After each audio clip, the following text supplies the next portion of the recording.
me like a Hellcat.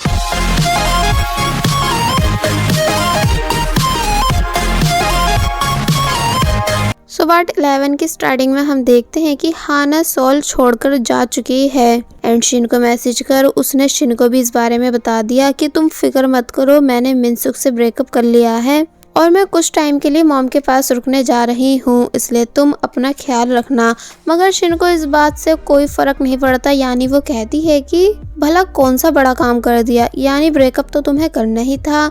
और वही हाना जब जैसे अपनी मॉम के पास भागती हुई आती है जो कि कुछ पोस्टर्स बांट रही थी, तो तब वो हाना को देख हैरान रह गई कि तुम यहाँ कैसे, यानी क्या तुम्हें जॉब से निकाल दिया गया है। तब इस बात पर हाना झूठ कहती है कि नहीं, यानी ऐसा कुछ भी नहीं, मैं बस उनसे कुछ दिन की छुट्टी लेकर आई हूँ। पहले अब नेक्स्ट सीन में मिनसुक जो कि हाना का रिजाइन लेटर देख बहुत ज्यादा परेशान था कि अब आखिर में क्या करूँ, मगर मिस्टर चुल को वो इस बारे में कुछ नहीं बताता, बल्कि ये बोल देता है कि हाना कुछ दिन छुट्टी पर गई है जिसकी मैं उसे परमिशन दे चुका हूँ। और फिर जब ये दोनों मीटिंग के लिए आए तो तब किसी के पूछने पर मिस्टर चुल ये बात बाकी सबको भी बता देते हैं कि हाना कुछ दिन छुट्टियों पर है। तो ये सुन सभी लोग गॉसिप करने लगे कि शायद उसका ब्रेकअप हो गया होगा, तभी वो छुट्टी पर गई है। तो ये सुन जिनवू हैरान रह गया। मिनसुक का भी मूड कुछ ठीक नहीं दिख रहा था, इसलिए वो कंफर्म होने लगा कि पक्का इन दोनों के बीच कुछ हुआ है। इसलिए नेक्स्ट सीन में रात होते ही वो हाना से मिलने उसके घर के बाहर आया, जिसे देख शिन पहचान गई कि अरे आप तो वही डायरेक्टर जिनवू हो ना जो कि उस दिन मिले थे। तो इस पर जिनवू ने हाँ में जवाब दिया और पूछता है कि हाना कहाँ है, यानी क्या वो ठीक है। तो तब शिन उसे बता देती है कि मेरी बहन कुछ टाइम के लिए होम टाउन गई है। बाय द वे शिन जिनवू से कुछ बात करना चाहती थी, इसलिए उसे अपने साथ रेस्टोरेंट ले आई, मगर जिनवू की हालत देख साफ पता चल रहा था कि जैसे उसने बहुत ज़्यादा ड्रिंक कर रखी हो। शिन पूछती है कि क्या आप मेरी सिस्टर को लाइक करते हो। तो इस पर जिनवू पूछता है पर मैं इस बात का आंसर क्यों दूं। तो ये सुन शिन अच्छे से कंफर्म हो गई कि जिनवू हाना को अब पसंद करने लगा है, इसलिए बताने लगी कि मेरी बहन भी आपको बहुत टाइम से लाइक करती थी, मगर फिर पता नहीं क्यों उन्होंने किसी और को अपना बॉयफ्रेंड बना लिया। पर आप चिंता मत करो, अब उन दोनों का ब्रेकअप हो चुका है, इसलिए आपके पास एक बहुत ही अच्छा चांस है फिर से अपने प्यार को पाने का। और फिर जिनवू से उसका मोबाइल मांग कर अपने नंबर पे मिस कॉल की और फिर वो जिनवू के नाम को वाइट राइस केक के नाम से सेव करती है। तो ये सुन जिनवू हंसने लगा। हाना कहती है कि अब तो हमारे बीच बातें होती रहेंगी क्योंकि मैं आपको फुल सपोर्ट करने वाली हूँ, इसलिए जब भी आप रेडी हो मेरी सिस्टर के पास जाने के लिए तो मुझसे एड्रेस ले लेना। देन जिनवू को बाय कर वहाँ से जाने लगी। तो तब जिनवू हंसता है कि ये भी हाना की तरह क्यूट है। कि तभी शिन वापस आई और जिनवू से $10 मांगने लगी बस कार्ड का रिचार्ज कराने के लिए, जो कि जिनवू ने हंसकर शिन को दे दिए। तो तब शिन फिर से जिनवू को थैंक्स वाइट राइस केक बोल कर गई। तो ये सुन वो फिर से हंसने लगा, मगर तभी नोटिस करता है कि बाकी सब लोग भी उसके इस निकनेम पे हंस रहे हैं। दूसरी तरफ मिनसुक के फादर जब जैसे मिनसुक को ढूंढते हुए बाहर आए तो देखते हैं कि मिनसुक किसी बात को लेकर बहुत ज्यादा परेशान है। वेल अब नेक्स्ट डे हमें हाना को दिखाया गया जो कि गांव में कभी बूढ़े लोगों के पास बैठकर टाइम पास कर रही है तो कभी झूला झूल कर, मगर उसका कहीं भी मन नहीं लग रहा था, यानी गाँव आकर उसकी लाइफ पूरी तरह से बोर हो चुकी थी। कि तभी दिखाया गया है कि गांव वाले हाना के बारे में बातें बना रहे हैं कि हाना कभी कोई काम सही से नहीं करती, जरूर इसी वजह से उसे नौकरी से निकाल दिया गया होगा, तभी ये वापस गांव आई है, मगर कोई इतना लापरवाह कैसे हो सकता है। और अब देखो कैसे पागलों की तरह बैठ के रो रही है। वैसे गांव वाले हो या फिर शहर वाले, लोगों का काम ही होता है बातें बनाना, क्योंकि उनके अकॉर्डिंग वो और उनकी फैमिली बिल्कुल ठीक है एंड बाकी सब बेकार। मगर हाना यहाँ इसलिए नहीं रो रही थी कि उसकी नौकरी जा चुकी है, बल्कि वो मिनसुक को याद करते हुए बहुत ज़्यादा रो रही थी। दूसरी तरफ मिस्टर चुल टीम मेंबर पर चिल्लाने लगे कि तुमने आखिर क्यों जीसी प्रोजेक्ट को फाइनल किया, जबकि इस पर पहले हमें प्रेसिडेंट हान की परमिशन लेनी थी। तो तब वो लड़की बताती है कि इसे डायरेक्टर ह्यूंग ने फाइनल किया था।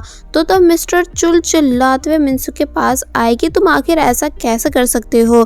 तो इस पर मिनसुक जवाब देता है इसलिए क्योंकि मैं चाहता हूँ कि आप लोग मुझे कंपनी से बाहर कर दो, क्योंकि अब मैं यहाँ और नहीं रुकना चाहता, इसलिए मिस्टर चुल प्लीज मुझे यहाँ से भगा दो। तो तब वो कुछ नहीं कहते और समझ गए कि मिनसुक बेचारा इस टाइम कुछ ज्यादा ही परेशान है। देन इन तीनों ने प्रेसिडेंट हान के ऑफिस आकर माफी मांगी। प्रेसिडेंट हान कहते हैं इसे मैं तुम तीनों की आखिरी गलती समझकर माफ कर रहा हूँ, मगर नेक्स्ट टाइम ऐसा कुछ नहीं होना चाहिए। तो तब मिस्टर चोई गुस्से से बाहर आकर दोनों से साइड में चलने को कहने लगे एंड देन साइड में आकर मिस्टर चुल को मारने लगे कि मैंने तुमसे कहा था ना कि इस पे नजर रखना। मिस्टर चुल भी इस बारी हाथ उठाने ही वाले थे मगर तभी रुक गए। मिस्टर चोई मिनसुक से बोलते हैं कि तुम जाओ और प्लीज इस बारी कुछ मत करना, यानी तुम्हें बस खाली बैठना है, ठीक है। तो तब मिनसुक वहां से चला गया। दूसरी तरफ किम जो कि जिनवू से इसी बारे में डिस्कस कर रहा है कि कैसे डायरेक्टर यूंग की एक गलती की वजह से उन लोगों के पास बड़ा चांस है खुद को आगे करने का, मगर जिनवू कुछ नहीं कहता क्योंकि उसका सारा ध्यान शिन के मैसेजेस पे था, जो कि अब भी जिनवू को हाना के पास जाने के लिए मोटिवेट कर रही है। मगर जब किम बताता है कि और हाँ प्रेसिडेंट हान ह्यूंग की सेक्रेटरी यानी हाना को भी फायर करने वाले हैं, क्योंकि वो बता रहे थे कि हाना ने कुछ ऐसा देख लिया है जो उसे नहीं देखना चाहिए था। तो ये बात सुन जिनवू हैरान रह गया और समझ जाता है कि प्रेसिडेंट हान आखिर क्यों हाना को जॉब से निकालना चाह रहे हैं, क्योंकि उस दिन उसने वो सारा सीन देख लिया था। इसलिए डायरेक्ट अपने डैड के ऑफिस आकर उनसे ऐसा करने से मना करता है, ये बताकर कि मैं सेक्रेटरी हाना को पसंद करता हूँ, इसलिए आप उसे कंपनी से मत निकालो। पर अगर आप तब भी ऐसा करते हो यानी हाना को कंपनी से निकालते हो, तो तब मैं सभी को बता दूंगा कि आप मेरे फादर हो एंड आपकी वाइफ हॉस्पिटल में एडमिट है। तो तब ये बात सुन प्रेसिडेंट हान बुरी तरह शॉक रह गए, क्योंकि ये फर्स्ट टाइम था जब जिनवू ने उन्हें धमकी दी हो, वो भी एक लड़की की वजह से। इसलिए जिनवू पर चिल्लाते हैं मगर वो उनकी एक नहीं सुनता बल्कि वहाँ से चला गया। और फिर जब रास्ते में जिनवू को मिनसुक मिलता है जो कि अब भी काफी ज्यादा परेशान है, तो तब जिनवू उससे पूछता है कि क्या तुम्हारे और हाना के बीच झगड़ा चल रहा है। तो ये सुन जिनवू हैरान हुआ और पूछता है कि मतलब यानी तुम्हारा इस बात से क्या लेना देना। तो तब जिनवू बताता है कि लेना देना है, क्योंकि अगर तुम दोनों के बीच अब कुछ नहीं चल रहा है तो तब मैं अपने मन की सुनूंगा, यानी कि हाना को प्रपोज करूंगा। जिसकी आवाज सुन मिनसुक जिनवू को देखता ही रह गया।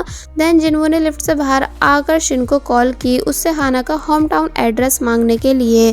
तो ये सुन शिन काफी ज्यादा खुश हुई और उसे एड्रेस बता देती है।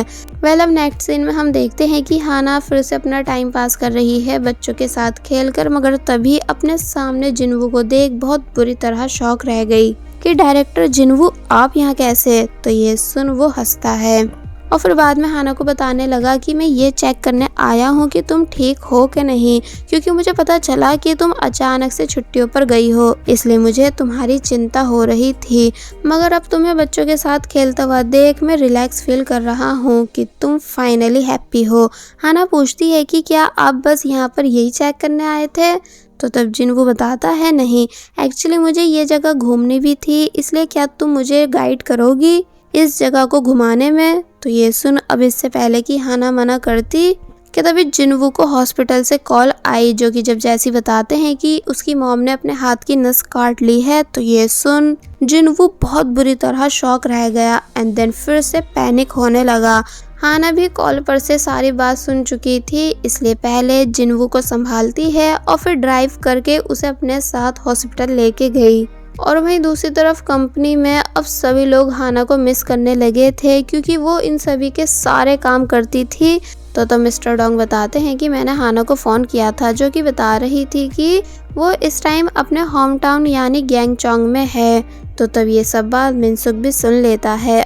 और वहीं जिनवू जब जैसी फाइनली हॉस्पिटल पहुंचा, जहां उसे बताया जा रहा था कि सर्जरी तो हो चुकी है मगर ज़्यादा खून बह जाने की वजह से इन्हें अभी तक होश नहीं आ रहा। तो तब जिनवू अपनी मॉम के लिए बहुत ज़्यादा परेशान होता है और फिर बाद में अपनी मॉम के पास बैठकर उनके ठीक होने के लिए प्रे करने लगा।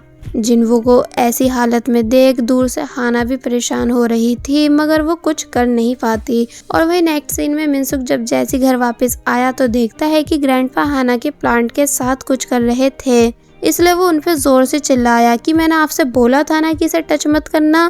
ग्रैंडपा बेचारे काफी ज्यादा डर जाते हैं, इसलिए रोते हुए फादर के पीछे छुप गए। तो तब फादर पूछते हैं कि आखिर इस प्लांट में ऐसा खास क्या है जो तुम इतना परेशान हो रहे हो। तो तब इस बात पर मिनसुक बोलता है कि हाँ, ये प्लांट मेरे लिए बहुत स्पेशल है जिसे मैं ऐसे ही नहीं खो सकता। और बस फिर इतना बोल वो डायरेक्ट भागता हुआ घर से बाहर आया एंड हाना से मिलने जाने लगा। अब रात बहुत हो चुकी थी, इसलिए जिनवू हाना को उसके घर छोड़ने आया एंड सुबह के लिए थैंक्स बोलने लगा कि आज वो कैसे उसे हॉस्पिटल लेके गई एंड उसके साथ रुकी। तो तब हाना इट्स ओके कहती है एंड जब बोलती है कि वैसे रात बहुत हो चुकी है इसलिए अब आपको घर जाना चाहिए।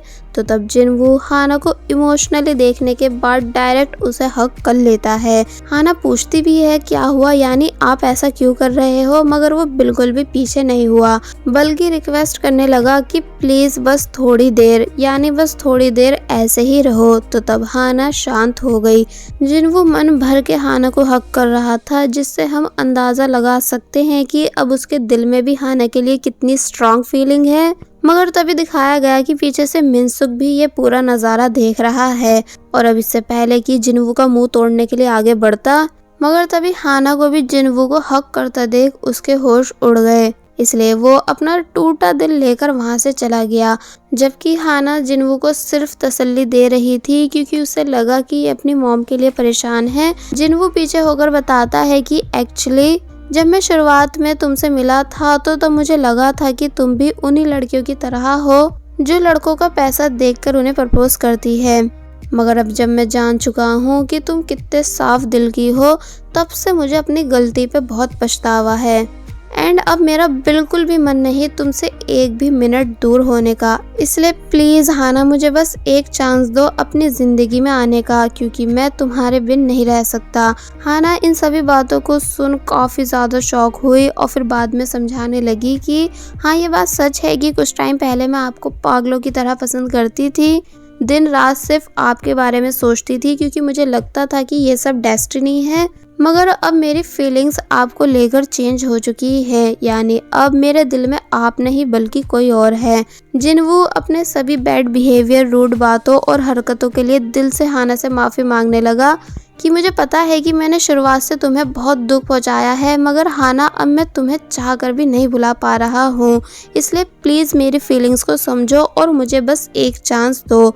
बट वो तब भी मना कर देती है और जब जैसी अंदर जा ही रही थी कि तभी एंट्री हुई मिनसुक की, जो कि डायरेक्ट हाना का हाथ पकड़ उसे अपने साथ चलने को बोलने लगा। हाना मना करती है मगर वो मानता नहीं और जब जैसे ही हाना को फोर्सफुली अपने साथ लेकर जाने लगा तो तब दूसरी साइड से जिनवू हाना का हाथ पकड़ लेता है, ये बोलकर कि जब उसे तुम्हारे साथ नहीं जाना तो तुम उसे फोर्स क्यों कर रहे हो।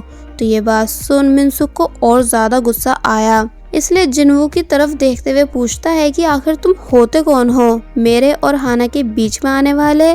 तो इस बात पर जिनवू ने जवाब दिया कि अब तुम हाना के बॉयफ्रेंड नहीं, इसलिए उस पे बॉयफ्रेंड गिरी झाड़ना बंद करो।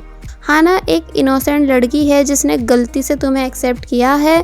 तो तब मिनसुक रिपीट करता है कि क्या गलती से, तो फिर क्या तुम इसके लिए सही हो। तो तब जिनवू कहता है कि हाँ, एंड मैंने कहा था ना कि अब मैं सिर्फ अपने दिल की सुनने वाला हूँ, फिर चाहे मुझे किसी से भी लड़ना क्यों ना पड़े। तो ये सुन मिनसुक को और ज्यादा गुस्सा आया और बस फिर इसी के साथ पार्ट 11 यहीं पर एंड हो जाता है। There was a time when you had me falling to the ground.